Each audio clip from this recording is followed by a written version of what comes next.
I had a lot of great fights. Opie's the only guy that could go on one of these scuba outings in the Bahamas, was it? Where was it? It was where we... Turks and Caicos? Turks and Caicos. I went back there. Everyone, you do the scuba diving thing. You take the course and you go scuba diving. They take you out to a reef. Maybe, what's the depth? 30 feet? No.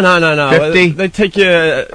technically, because, I'm not certified, they take you down like 60 or 70 feet. Oh, 60, 70 feet. We definitely went down a lot further than that. And most of the people go to these things. They have a wonderful story. Maybe take the underwater camera, get a little fish photography. Opie gets in a fight. Underwater. With a guy underwater. How do you fight underwater? It's a true story. It's like James Bond with the knife in his mouth trying to cut the guy's air hose.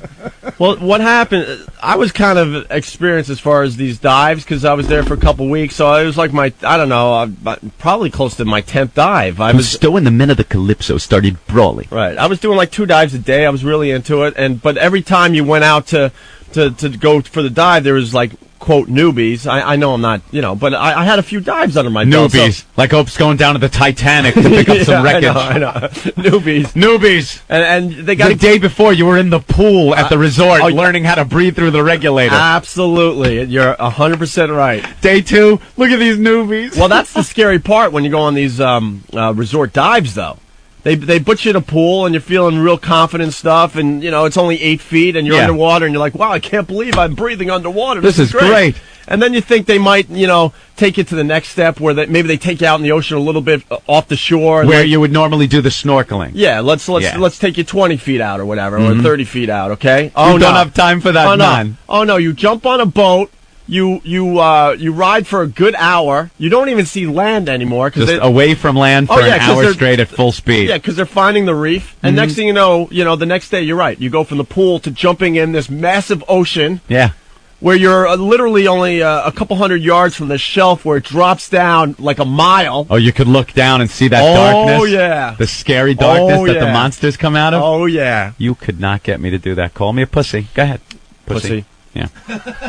I'm afraid of the monsters in the water. Monsters. They take a big step from the pool to the ocean. So we're going out there, and on the way out, like you said, it's close to an hour.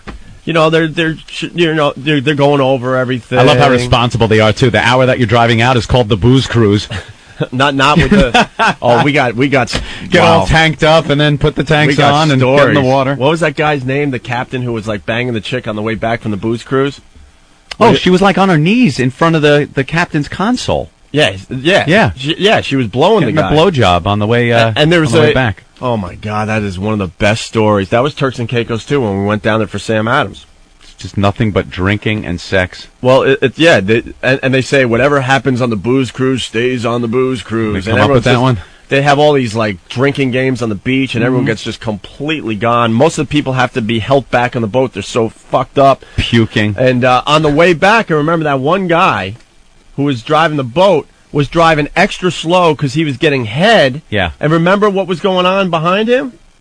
Like nasty, like storm clouds. All right. Yeah. The ocean was getting a little nasty. And it wasn't just you and I and the people we were with. Everyone was pretty much like, dude, could you hurry up a little bit? These clouds are getting a lot darker and a lot closer. He didn't care. But he's slowing down because he's getting action all the way back to the resort. Yeah. So anyway, we're going out there.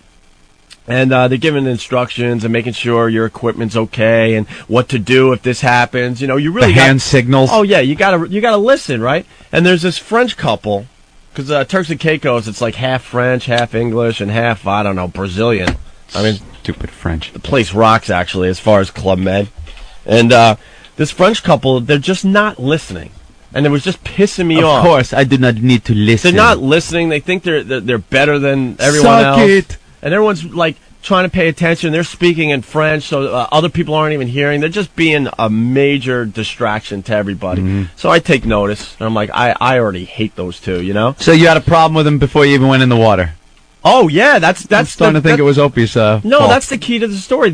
I mean, these two people were assholes. Okay, so then it's time to jump in. I jump right in because I've done a few dives at this point, so I'm not as scared. Because after you go from the pool to the ocean, you take your time going in. You're like, ugh. But I jumped right in. I'm like, I want to get right into the water, and I go down to 70 feet or whatever it is. Mm-hmm. And then they tell you when you're down there, kind of just hang out and check things out and wait for everyone else to finally get down there and get situated, and then we'll take you on a little dive around the area. Okay. Mm-hmm. So I'm at the bottom. And I'm just hanging out, checking it out. It's like being in a huge aquarium. It's awesome when you relax. And I'm watching these people slowly but surely descending from above, nicely. The people that were listening are descending around me. And now, hey, oh, look, I got a fellow scuba buddy right next to me. Hey, how are you? You kind of wave at each other because you're all happy. You're in this whacked out atmosphere. And they're checking things out.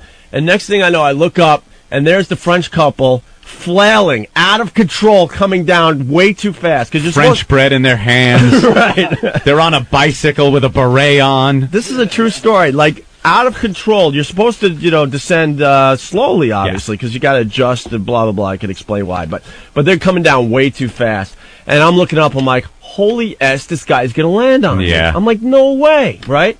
Sure enough, he just crashes into me with his flippers. The flipper hits me in the face, his body. I'm like messed up. I'm like, that's it. So I push the guy. I just push him in. How do you push underwater? That's the best part of this thing, because it sounds like, I'm such a tough guy. But, try fighting underwater and see how ridiculous you look. You really get a good example of that Newton's third law underwater. Oh, without a doubt. So I push him. It's all slow motion. Fighting is what it comes down to. So I push him like this. And he, backs up 2-3 feet because, wow, there's a lot of power when you're underwater. Yeah. So then I could see the look on his face. He is just livid, and he comes after me. I surrender. Right. It takes him a while to come back toward me, and I see him coming, but, everything's very slow underwater. Pull the knife out of your leg sheath. Yeah.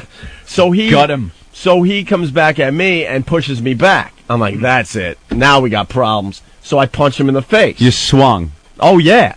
Oh, it took forever to get there, but I said, don't move. This punch is coming. Oh, yeah.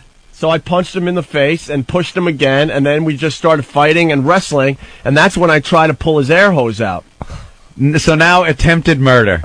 You're trying to kill this guy. No, I'm not trying to kill the guy, because we're only 60, 70 feet down. Pull the air hose, he's going to panic, he's going to go up, and then I'm going to be able to enjoy my dive. I think there's a problem there, though. 60 feet. No, you could get up. That's why they take you down only 60, 70 feet. Yeah, you could go right up. You have to be down there a long time to not be able to ascend really fast. And if I'm wrong, don't call me, because we don't need the details of diving today. Mm-hmm. But so then, he comes back at me, and we're kind of wrestling and rolling over and stuff.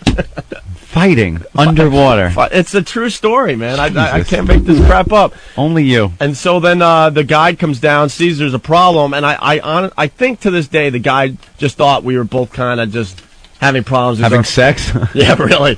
We were just having problems, and it's our first dive, and we're a little out of control, and it kind of separates us, and we go on the dive, and then monster rain. The rest of the dive, I'm elbowing them and pushing them and stuff, and that was that, more or less. Little brawl underwater with Frenchie. Did you make up when you came over the water?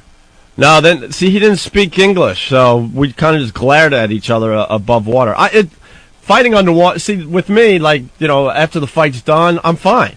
I got my aggression out. I didn't really need to take it above water. I just did it. But I just glared at him all the way back to the resort. Let's take this into the oxygen, pal. Yeah, that's right. Take it above water. We're gonna take it above water. So, was he staying at the same place you were? Yeah, I saw him for the rest of the week. The guy was just an ass. He was just an ass.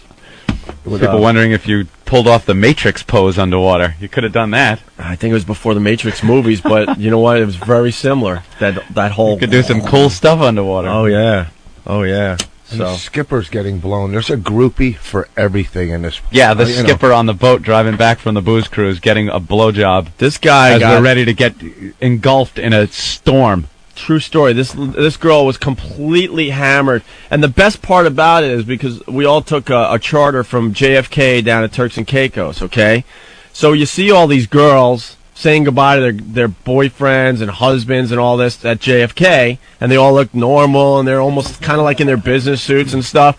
God, within a day or two, they are just sloppy drunk in tiny, tiny little bikinis, just getting action everywhere. This one lady was blowing the captain.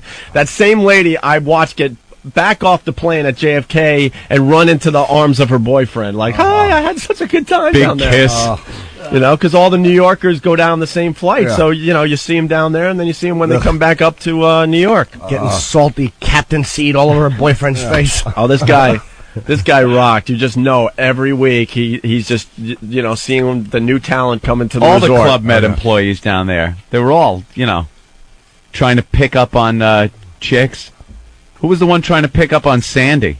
The circus guy, the friggin' trapeze guy. She had the trapeze guy going after her, the big black guy right in front of you. They don't care either. Oh, they make it sound like, oh, hey, man, it's all good. Their phrases, it's all good. It's all good. That's supposed to erase everything. Well, wait, it's not all good. You got your cock out. You got your cock in her ass. Wait a minute, what is that? It's all good, man. It's all good. Yeah, for you. Well, we're all like, me, you're stretching her all out. Well, we're all smoking illegal Cuban cigars and drinking the stupid rum punch drinks. Yeah, it's all good, but wait a minute, pal, your cock is out. When your cock's in my girlfriend. Now I got a problem. It's now all great. Right.